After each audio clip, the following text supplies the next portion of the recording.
मित्रों नमस्कार। अपने बीच भारतीय जनता पार्टी के वरिष्ठ नेता केंद्रीय मंत्री माननीय अनुराग ठाकुर जी आपको संबोधित करेंगे। बगल में पार्टी के राष्ट्रीय प्रवक्ता माननीय जफर इस्लाम जी हैं। मेरा विनम्र निवेदन है माननीय अनुराग जी से कि आपको संबोधित करें। धन्यवाद संजय भाई। नमस्कार। जब नाश मनुष्य पर छाता है, जब नाश मनुष्य पर छाता है, पहले विवेक मर जाता है। मैं इसलिए कह रहा हूं क्योंकि इन इंडी गठबंधन वालों का विवेक मर गया है। अगर एक के बाद दूसरा इनका बयान सुनेंगे तो अब तो ये लगता है विवेक का मरना भी छोटी सी बात है। ये तो सनातन धर्म को मारना चाहते हैं, कुचलना चाहते हैं। कोई मोदी जी के टुकड़े टुकड़े करना चाहता है, कोई मोदी जी को एक से बाद दूसरी बड़ी गाली निकालना चाहता है। इनकी मोहब्बत की दुकान में इतना नफरत का सामान है कि नफरत की राजनीति आज सिर चढ़कर बोल रही है। सनातन को खत्म करने की होड़ लगी है। एक के बाद दूसरा बड़ा बयान उस तरफ आता है तो मोदी जी के लिए एक के बाद दूसरी बड़ी गाली निकालने के लिए कोई संकोच नहीं करता है। कल इनके एक ऐसे मंत्री ने अपनी ही पार्टी की महिला सांसद के सामने इतनी गंदी गाली निकालते हुए आपत्तिजनक भाषा में देश के प्रधानमंत्री और दुनिया के सर्वाधिक लोकप्रिय नेता के बारे में जो टिप्पणी की, जो शब्दों का प्रयोग किया, उसकी जितनी निंदा की जाए उतनी कम है।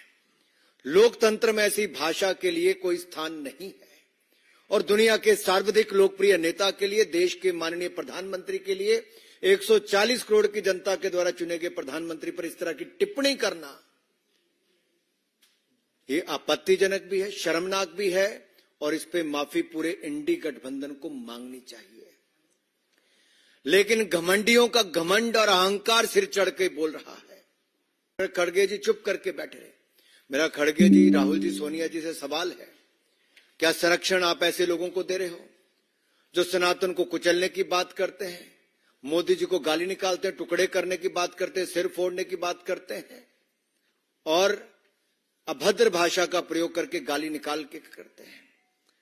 साथियों, इतिहास गवाह है, तैमूर से लेकर बाबर और औरंगजेब तक सबने सनातन धर्म को समाप्त करने की, जड़ से मिटाने का प्रयास किया।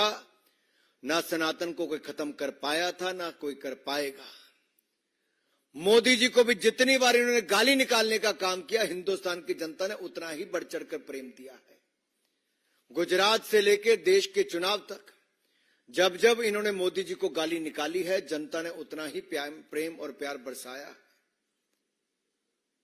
गाली 120 तक पहुंच चुकी है। नफरत के बोल 120 तक पहुंच चुके हैं।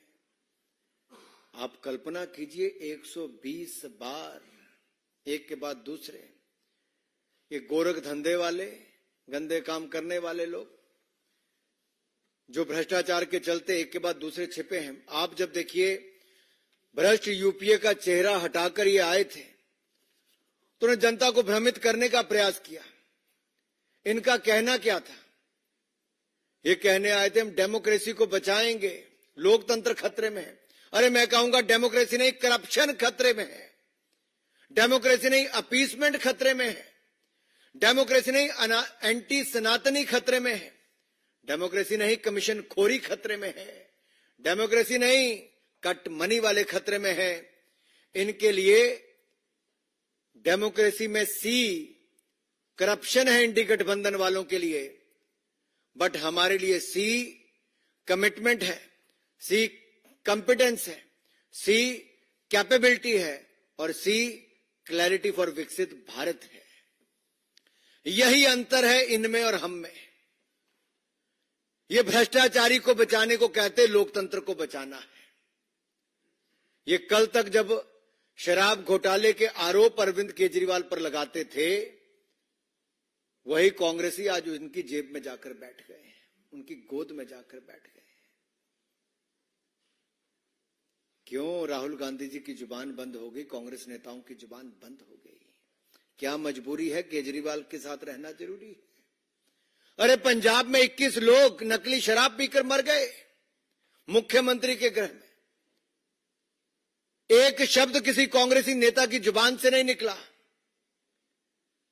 लेकिन यही आम आदमी पार्टी के लोग कांग्रेस की सरकार के खिलाफ कहते थे, हम नशा मुक्त करके नशे के धंधे को बंद करेंगे। आज नशे के चलते 21 लोगों की जान ले ली, कांग्रेस के लोग फिर चुप बैठे हैं।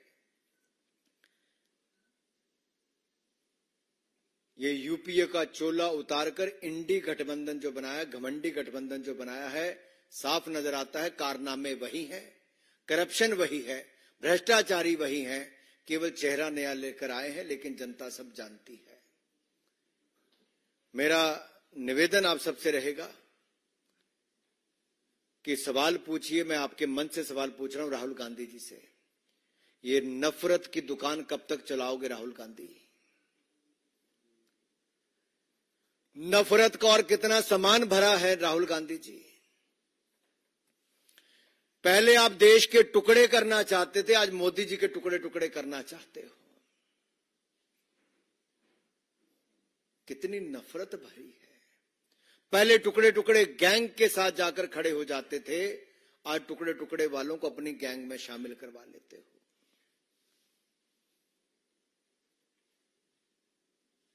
ये नफरत इस चुनाव में कांग्रेस की और इनके सहयोगियों की साफ दिख रही है। अपशब्द गालियों का भंडार जो इनकी नफरत की दुकान में है, वो आज बाजार में आ गया है। 120 गाली अब तक हो चुकी है मोदी जी के खिलाफ। ये 420 करने वाले ना जाने कितनी गाली और निकालने के लिए तैयार हैं। जिनके पास ना नेता है, आज भी नेता ढूंढने की फिराक में है। नीति तो इनके पास कभी थी ही नहीं, और नियत में खोट पहले दिन से नजर आ रहा था। सो ना नेता है, ना नीति है, और नियत में भी खोट है। धन्यवाद। मैं यही कहूंगा, इन्होंने अपना रूप तो बदला है, लेकिन साफ नजर आता है यूपीए का नाम बदला है, लेकिन बहरूपीए का असली चेहरा वही है। नफरत की दुकान, सिर फोड़ने का सामान, टुकड़े टुकड़े गैंग, ये सब इनके साथ है, जो मोदी जी को गाली के बाद गाली निकालते हैं, लेकिन जनता के मन में मोदी जी के प्रति प्यार ही प्यार है। भाई और बहनों, मैं इतना ही कहूंगा, वो चलाते रहे गालियों का पत्थर, वो चलाते रहे गालियों का पत्थर, पर मोदी जी बढ़ाते रहे भारत का स्तर। वो अपनी गाली बरसाते रहेंगे, हम भारत का स्तर बढ़ाते रहेंगे। बहुत बहुत धन्यवाद।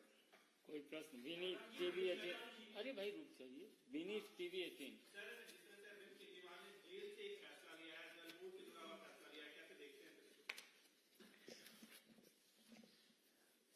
जो भ्रष्टाचार के खिलाफ आवाज उठाने की बात करते थे, नैतिकता की बात करते थे, वो अनैतिक कार्य भी करते रहे, और नैतिकता दूर दूर तक कहीं नजर नहीं आती है। गंभीर भ्रष्टाचार, वो भी शराब जैसे घोटाले में शर्मनाक कृत्य करके जो जेल गया है, वो जेल से सरकार चला रहा है। ये देश की जनता को दिख गया अरविंद केजरीवाल जी का असली चेहरा, उनकी भ्रष्ट सोच, और केवल पैसा कमाने वो राजनीति में आए थे, अपनी जेब भरने आए थे। जब एनजीओ चला के जेबें भर के दिल नहीं भरा, तो भ्रष्टाचार करके एक के बाद स्वास्थ्य मंत्री, शराब मंत्री, शिक्षा मंत्री सब जेल में है। सांसद से लेके उप मुख्यमंत्री और मुख्यमंत्री जिसके जेल में हो, वो कैसी सरकार चलाते होंगे। दिल्ली की जनता ठगी हुई महसूस कर रही है, और ठगी ठोरी करने वाले, भ्रष्टाचार करने वाले जेल से सरकार चला रहे हैं।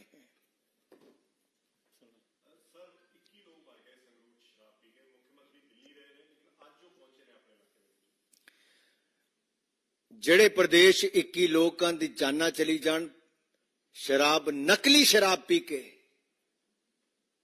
ਤੇ ਉੱਥੇ ਦਾ ਮੁੱਖ ਮੰਤਰੀ ਦਿੱਲੀ ਸੁੱਤਾ ਰਵੇ, दो शब्द भी ना बोले, जुबान भी ना खुले, नशे के खिलाफ कोई कार्रवाई भी ना करे ते शराब घोटाले के आरोपी जिहड़े जेल च ने उप मुख्यमंत्री मनीष सिसोदिया, सांसद संजय सिंह ते हुण मुख्यमंत्री अरविंद केजरीवाल नूं बचाउण लई पंजाब दे मुख्यमंत्री दिल्ली पहुंच जांदे ने, लेकिन अपने जिले दे विच 21 लोकां दी जान नकली शराब करके चले जांदी है।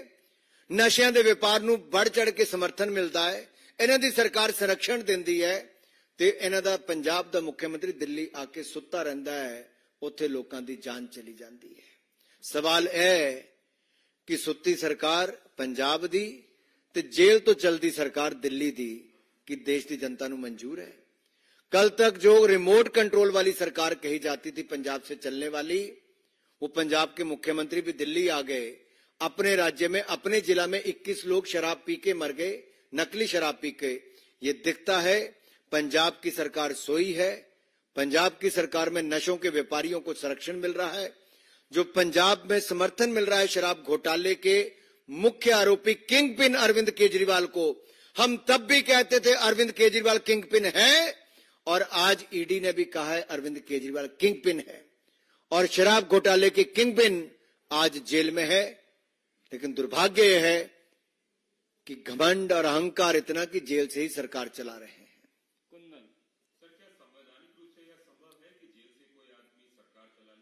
अरे सबसे बड़ी बात तो राजनीति में नैतिकता की है। जिन्होंने अपनी नैतिकता ही बेच दी हो, अनैतिक कार्य में संलिप्त हो, भ्रष्टाचार के दलदल में जो डूबे हों, जिनका चेहरा आज काला हो गया हो काले कारनामे करके, आप उनसे नैतिकता की क्या उम्मीद करते हो?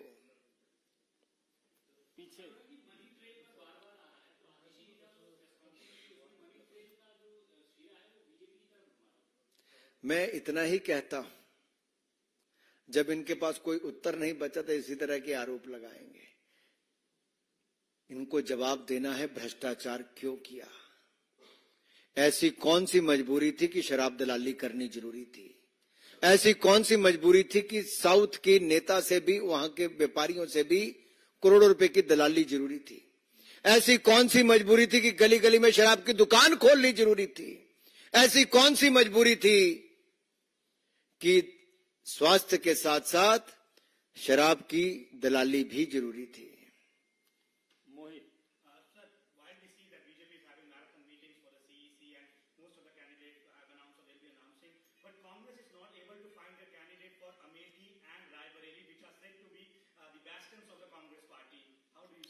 देश के सबसे बड़े राज्य और जहां से नेहरू गांधी परिवार की 4-5 पीढ़ियों को वोट मिलता रहा, वहां से चुनकर आते रहे, आज ये स्थिति कांग्रेस की हो गई है कि 80 सांसदों के राज्य वाला उत्तर प्रदेश में कांग्रेस को कैंडिडेट नहीं मिल रहा। नेहरू गांधी परिवार से भी कोई चुनाव लड़ने के लिए तैयार नहीं। ये अपने आप में दिखता है कांग्रेस की दुकान बंद होने को आ गई है। कांग्रेस मुक्त भारत की जो हम बात करते थे, उत्तर प्रदेश से उसकी शुरुआत हो चुकी है, और देश के अलग अलग राज्यों में जैसे राजस्थान, गुजरात, बाकी राज्यों में भी, हरियाणा, हिमाचल प्रदेश में पहले ही कांग्रेस की दुकान बंद हो चुकी थी। अब उत्तर प्रदेश में भी कांग्रेस 0/0 आने वाली है।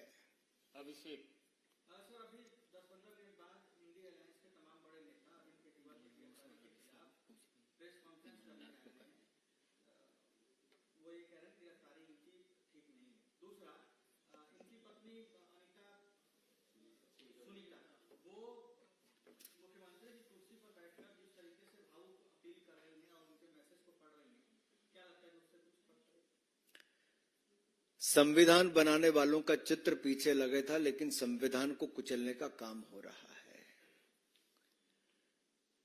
जिस व्यक्ति ने अपनी जवानी देश की आजादी के लिए दे दी, उसका फोटो तो लगाते हैं, लेकिन कारनामे कुछ और करके दिखाते हैं। वो भी पीछे शर्मसार होते होंगे कि उनका भी दुरुपयोग कैसे किया जा रहा है। अब इनके पार्टी के नेता नहीं बचे कोई साथ में खड़े होने के लिए, तो धर्मपत्नी जी को उतारा है। एक समय था लालू जी ने राबड़ी जी को उतारा था, यहां पे राबड़ी 2.0 होने वाला है। मैं यही कहूंगा,